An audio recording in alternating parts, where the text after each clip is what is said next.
Salut, c'est Lubna pour la Converse.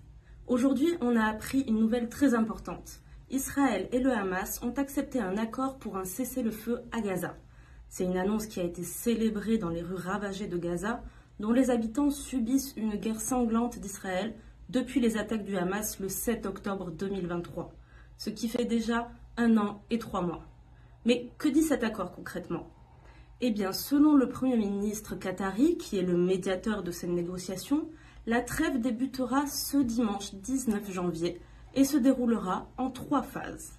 La première phase durera 6 semaines, avec un cessez-le-feu complet, le retrait des troupes israéliennes de toutes les zones habitées de Gaza et la libération progressive de 33 otages israéliens, en commençant par les femmes, les mineurs, puis les hommes de 50 ans et plus. En échange, Israël devra libérer 30 détenus palestiniens pour chaque otage civil libéré et 50 détenus pour chaque femme soldat relâchée. Là aussi, les femmes et les mineurs incarcérés depuis le 7 octobre seront les premiers à être libérés. La phase 2, qui nécessite encore des négociations, devrait débuter le 3 mars.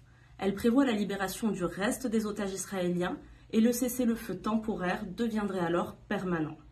Enfin, la dernière et troisième phase est la remise des restes des otages israéliens décédés, ainsi que le lancement d'un plan majeur de reconstruction de Gaza.